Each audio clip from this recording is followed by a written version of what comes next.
बिस्मिल्लाहिर्रहमानिर्रहीम। अस्सलाम वालेकुम। आज की इस वीडियो में हम आपको भारत का वो दावा बताएंगे जो भारत ने किया है कि पाकिस्तानी तैयारा हमारी हदूद के अंदर दाखिल हुआ है और तमाम इंटेलिजेंस इंफॉर्मेशन लेकर वापस चला गया है। और फिर उसके बाद एक और दावा कि हमने पाकिस्तान का F-16 मार गिराया है। इन दोनों ख़बरों की हम आपको डिटेल्स देंगे और फिर हम आपको बताएंगे कि आज चीन के वज़ीर दिफा ने जो पाकिस्तान का दौरा किया और दोनों ममालिक की अफवाज के दरमियान जो एग्रीमेंट हुआ उसकी कितनी अहमियत है और उससे भारत कितना परेशान है। तो डिटेल्स में जाते हैं। उससे पहले अगर अभी तक आपने हमारा चैनल सच टीवी सब्सक्राइब नहीं किया तो इसे अभी सब्सक्राइब करें और बेल आइकन पर क्लिक करें ताकि हमारी आने वाली वीडियोज़ आपको वक्त पर मिलती रहें। जैसा कि आप सब जानते हैं कि कल वज़ीर आज़म इमरान खान की एक अहम तरीन मीटिंग हुई ISI के हेडक्वार्टर में, जिसमें DG ISI भी थे, जिसमें आर्मी चीफ भी थे, जिसमें नेवल चीफ भी थे, जिसमें एयर चीफ भी थे, जिसमें शाह महमूद कुरैशी और दीगर अहम तरीन लोग शामिल थे। पाकिस्तान को जो इतलात मिल रही हैं उनके मुताबिक भारत किसी भी वक्त हमला कर सकता है। तो इस मीटिंग में यही हिकमत अमली तय पाई कि अगर भारत हमला करता है तो पाकिस्तान का जवाब क्या होगा। पाकिस्तान का जवाब ऐसा होना चाहिए कि भारत 27 फरवरी को भी भूल जाए। लेकिन क्या पाकिस्तान इस इंतज़ार में बैठा हुआ है कि भारत हमला करे?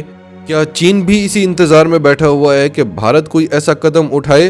क्या पाकिस्तान और चीन की प्लानिंग है कि इस मौके से फ़ायदा उठाकर कश्मीर को आज़ाद कराना है?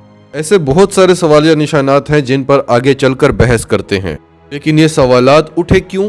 क्योंकि आज भारतीय मीडिया ने यह दावा किया है कि पाकिस्तान का फाइटर जेट भारतीय हदूद के अंदर दाखिल हुआ है। कुछ टीवी चैनल्स का ये कहना था कि वो LOC के करीब परवाज़ भरता रहा। कुछ टीवी चैनल्स का कहना था कि भारतीय हदूद के अंदर दाखिल हुआ क्योंकि मकबूजा कश्मीर को वो भारत का हिस्सा मानते हैं क्योंकि वो LOC के उस पार है। भारत पाकिस्तानी फाइटर जेट की उड़ान को कल की मीटिंग के साथ जोड़ रहा है। तो क्या कल की मीटिंग में ये तय पाया गया कि हमने बैठकर इंतज़ार नहीं करना बल्कि पहल करनी है या पहले एग्रेशन दिखानी है, या फिर भारत पाकिस्तान पर झूठा इल्ज़ाम लगाकर इस मौके से कोई फ़ायदा उठाना चाहता है और कोई कार्रवाई करना चाहता है? क्योंकि दुनिया के जितने भी ममालिक हैं वो अपने दुश्मन मुल्क पे अगर हमला करना चाहें तो वो किसी ऐसे मौके के इंतज़ार में होते हैं। लेकिन भारत जैसे मुल्क को मौके का इंतज़ार नहीं करना पड़ता क्योंकि वो जो चाहे स्टोरी बना लेता है और उनकी मीडिया उस स्टोरी को पूरी दुनिया में फैला देते हैं। और इनको झूठा सिर्फ हम ही नहीं कहते, तकरीबन हर इंटरनेशनल इदारा इनको झूठा कह चुका है। यहाँ तक कि अमेरिकी सदर डोनाल्ड ट्रंप कह चुका है कि ये झूठे लोग हैं, ये झूठ बोलते हैं। और इनके मीडिया का तो बड़े बड़े न्यूज़ चैनल्स जो इंटरनेशनल लेवल के न्यूज़ चैनल्स हैं वो सब इनके मीडिया का मजाक उड़ा चुके हैं।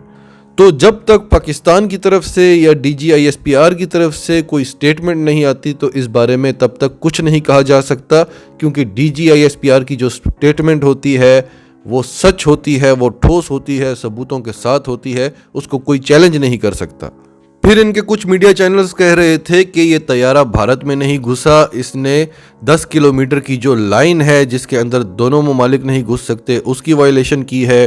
कुछ मीडिया चैनल्स कह रहे थे कि तैयारा घुसा है और इंडियन एयरफोर्स ये पता लगा रही है कि क्या ये गलती से हुआ है या पाकिस्तान ने कोई सोची समझी साजिश की है। और वहाँ के जो तज्जिया निगार थे उनका कहना था कि ये तैयारा अंदर आया है और इनको जो रिक्वायर्ड इंफॉर्मेशन चाहिए थी वो सब इंफॉर्मेशन लेकर वापस चला गया है। क्योंकि ड्रोन से अक्सर आपको वो तमाम इंफॉर्मेशन नहीं मिलती जो रिक्वायर्ड होती है। और पाकिस्तानी पायलट्स जिनको पूरी दुनिया में माना जाता है ये जानबाज पायलट्स हैं, ये खुद करने में बिलीव करते हैं। हालांकि हमारे पास बेहतरीन ड्रोन टेक्नोलॉजी है, कल हमने मज़ीद ड्रोन्स लिए हैं तुर्की से, लेकिन आप खुद उड़ान भरकर जो इंटेलिजेंस मालूमात ला सकते हैं वो ड्रोन नहीं कर सकता। लेकिन ये काम थोड़ा रिस्की होता है और पाकिस्तानी पायलट्स रिस्की कामों से डरते नहीं हैं। ये बात भारतीय एयरफोर्स से ज़्यादा कोई नहीं जानता। इंडियन एयरफोर्स को इतना भी नहीं पता कि वो तैयारा कौन सा था, वो कहाँ तक आया, वो करने क्या आया था। और पाकिस्तान की जो स्ट्रेटजी है जो हम आपको बार बार बताते हैं कि पाकिस्तान के पास कौन कौन सी टेक्नोलॉजी है, ये पाकिस्तान बताता नहीं है किसी को। इस तमाम सूरत हाल के बाद जो मोदी का सोशल मीडिया ग्रुप है उसने एक फेक खबर फैला दी कि हमने पाकिस्तान का F-16 मार गिराया है। और ये खबर इंडियन सोशल मीडिया पर ट्रेंड बन गई। آج تک ہم یہ سنتے رہے کہ ان کی حکومت، ان کی میڈیا عوام کو بیوقوف بناتی ہے، ان کو جھوٹ بتاتی ہے، لیکن اتنا بڑا جھوٹ ان کا میڈیا بھی نہیں بول سکا کیونکہ پاکستان کے F-16 گرانے کی اب تک انڈیا میں قابلیت نہیں ہے، تو ایسی خبر کو سوشل میڈیا کے ذریعے پھیلانا پڑا۔ اب اس ساری صورتحال میں انڈیا کے اپنے ہی اندر جو کنفیوژن چل رہی تھی اس کو آ کر انڈیا ٹوڈے ختم کرتا ہے، اور انڈیا ٹوڈے کا رپورٹر اشرف وانی بتاتا ہے کہ پاکستانی طیارہ بھارتی حدود کے اندر داخل ہوا تھا، اور وہ کیا کرنے آیا تھا، کون سا طیارہ تھا، اس بات کا ہماری ایئر فورس پتہ لگا رہی ہے۔ ہماری ایئر فورس کو ابھی تک کچھ پتہ نہیں کہ وہ کون سا طیارہ تھا اور کیا کرنے آیا تھا۔ اب سب سے مزے کی بات یہ ہے کہ کچھ دیر بعد اس رپورٹ کو ڈیلیٹ کر دیا جاتا ہے۔ اسٹیبلشمنٹ اپنی شرمندگی چھپانے کے لیے پریشر ڈالتی ہے میڈیا کے اوپر، اور یہ ویڈیوز اور یہ تمام خبریں ڈیلیٹ کر دی جاتی ہیں، کیونکہ یہ وہی انڈیا ہے جو 27 فروری کی عالمی شکست کے بعد کہتا تھا کہ ایک بار ہمارے پاس رافیل طیارے آ گئے تو پاکستان ہمارے قریب بھی نہیں بھٹکے گا۔ تو اب ان کے پاس رافیل طیارے ہیں اور یہ کہہ رہے ہیں کہ پاکستان ہماری حدود کے اندر گھسا اور تمام انٹیلیجنس انفارمیشن لے کر واپس چلا گیا۔ یہ خود انڈیا کہہ رہا ہے، ہم نے تو کچھ بھی نہیں کہا۔ ہم تو انڈیا کے اس الزام کو نہ ایکسیپٹ کر رہے ہیں نہ تردید کر رہے ہیں، کیونکہ ہمیں انڈیا پر، اس کی حکومت پر، اس کی آرمی پر، اس کے میڈیا پر خاص طور پہ ہمیں بالکل بھی بھروسہ نہیں ہے، بلکہ پوری دنیا کو نہیں ہے۔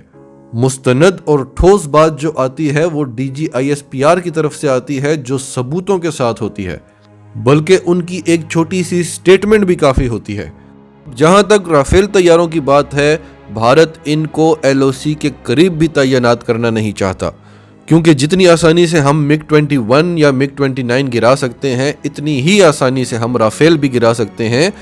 بھلے رافیل ایک بہت اچھا طیارہ ہے، جدید فیچرز رکھتا ہے، لیکن پاکستان اسے بڑے آرام سے گرا سکتا ہے۔ JF-17 تھنڈر بھی اس کی اہلیت رکھتے ہیں، F-16 بھی اس کی اہلیت رکھتے ہیں، یہاں تک کہ میراج بھی اس کو گرا سکتے ہیں۔ تو ایک تو بھارت کے لیے بہت بڑی شرمندگی ہوگی اگر ہم نے ان کا رافیل گرا دیا، دوسرا فرانس کا پریشر ہے بھارت کے اوپر، کیونکہ پھر فرانس کی اس کمپنی سے کوئی طیارے نہیں خریدے گا، ان کی مارکیٹ گر جائے گی، اور اس کے بعد کوئی بھی بڑی کمپنی بھارت کو اپنے طیارے نہیں بیچے گی۔ باتیں ہیں اگلی خبر پر۔ آج چین کے وزیر دفاع پاکستان آئے اور دونوں ممالک کی افواج کے درمیان ایک معاہدہ ہوا، defence cooperation agreement. People liberation army اور پاکستان آرمی کے درمیان یہ معاہدہ ہوا ہے، جس کے تحت دونوں ممالک اندرونی اور بیرونی دشمنوں کے ساتھ مل کر لڑیں گے، اور وہ دشمن کون ہے وہ ہم سب جانتے ہیں۔ سی پیک کا تحفظ دونوں ممالک مل کر کریں گے، اور دونوں ممالک کے درمیان جو دفاعی تعلقات ہیں ان کو مزید کیسے بہتر بنایا جائے گا، اس پر دونوں ممالک غور کریں گے۔ دوسری طرف بھارت یہ کہہ رہا ہے کہ اس ملاقات میں دونوں ممالک نے بھارت پر 2 فرنٹ وار کا آغاز کرنے کی پلاننگ کی ہے۔ ناظرین، آپ کا اس سب کے بارے میں کیا کہنا ہے؟ کمنٹس میں اپنی رائے کا اظہار کرتے رہیں، اور اگر آپ ہمارے چینل پر نئے ہیں تو ابھی سچ ٹی وی کو سبسکرائب کریں، سچ ٹی وی فیملی کا حصہ بنیں، اور ہماری ویڈیوز پسند آئیں تو انہیں لائک کریں، شیئر کریں، تاکہ زیادہ سے زیادہ پاکستانیوں تک یہ میسیجز پہنچتے رہیں۔